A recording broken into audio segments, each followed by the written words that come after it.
أنا مسلم هل تعرفون المسلما أنا نور هذا الكون إن هو أظلما أنا مسلم.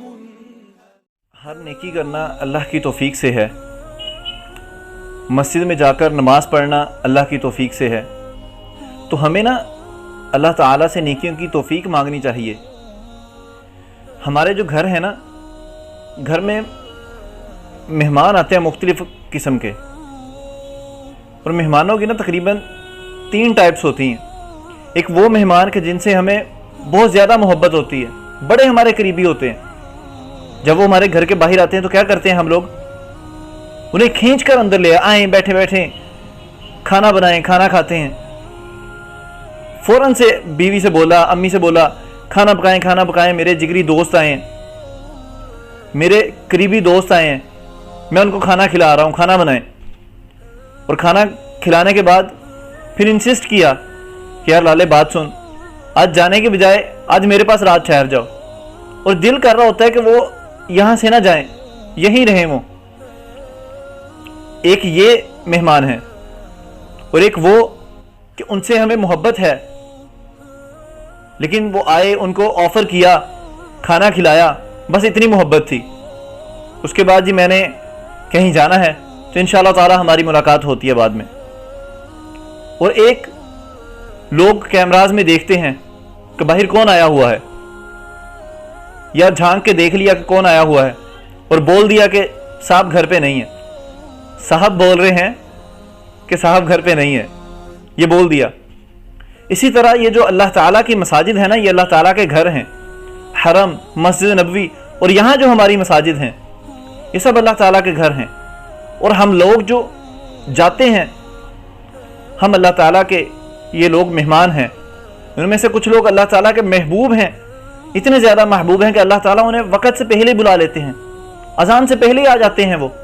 اللہ تعالیٰ انہیں توفیق دیتے ہیں، وہ اذان اور اقامت کے درمیان دعائیں کرتے ہیں، نوافل ادا کرتے ہیں، اور پھر نماز ادا کرنے کے بعد انہیں جانے نہیں دیتے۔ اللہ تعالیٰ کہتے ہیں بیٹھے رہو، میرے گھر میں بیٹھے رہو، تلاوت کرو، نماز کے بعد کے اذکار کرو، دعائیں کر لو، دعائیں مانگ لو، اور پھر آرام سے وہ فری ہو کر کے جاتے ہیں۔ یہ ہے اللہ تعالیٰ کے محبوب ترین لوگ، یہ اللہ تعالیٰ کے پسندیدہ لوگ۔ اور ایک وہ لوگ ہیں جو نماز کے ٹائم پہ آتے ہیں، نماز ادا کی، اسلام پھیرا، اور فوراً سے نکل گئے، فوراً سے چلے گئے۔ اور ایک وہ لوگ کہ جنہیں اللہ تعالیٰ توفیق ہی نہیں دیتے کہ وہ اللہ کے گھر کی طرف آئیں، اور یہ اللہ تعالیٰ خود سے نہیں بلکہ ان کے گناہوں کی وجہ سے، ان کے فسق و فجور کی وجہ سے انہیں توفیق ہی نہیں ہوتی، انہیں اجازت ہی نہیں ملتی کہ وہ اللہ کے گھر کی طرف آئیں۔ وہ سمجھتے ہیں کہ ہم نہیں جا رہے، بلکہ بات یہ ہے کہ انہیں بلاوا ہی نہیں آ رہا۔ اللہ تعالیٰ انہیں اپنے گھر کا انویٹیشن ہی نہیں دے رہے۔ ایسے تو نہیں ہے نا کہ میں کسی کی شادی پہ خود سے اٹھ کے چلا جاؤں، میں کہوں جی میں آ گیا ہوں۔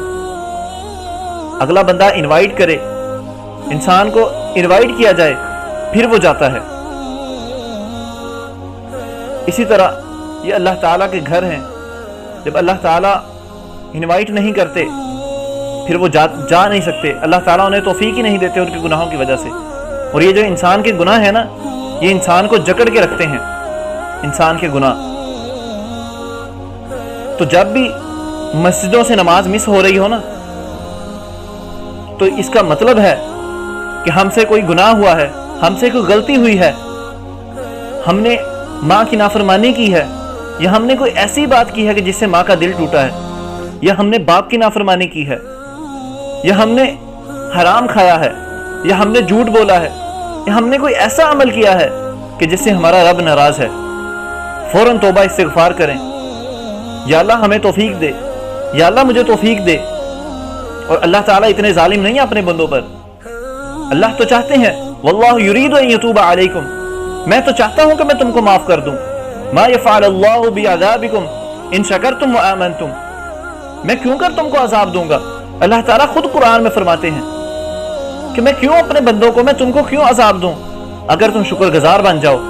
اگر تم شکر گزار بن جاؤ، اگر تم ایمان والے بن جاؤ، التائب من الذنب کمن لا ذنب لہ، کہ جس شخص نے گناہوں سے توبہ کر لی وہ اسی طرح ہی ہے کہ جیسے اس نے کبھی گناہ کیا ہی نہیں۔ تو اللہ تعالی معاف کرنا چاہتے ہیں، لیکن انسان اپنے گناہوں کی وجہ سے اللہ تعالی کی توفیق حاصل نہیں کر سکتا۔ تو ہر جو نیکی ہے وہ اللہ تعالی کی خاص توفیق سے ہے۔ هل تعرفون المسلم أنا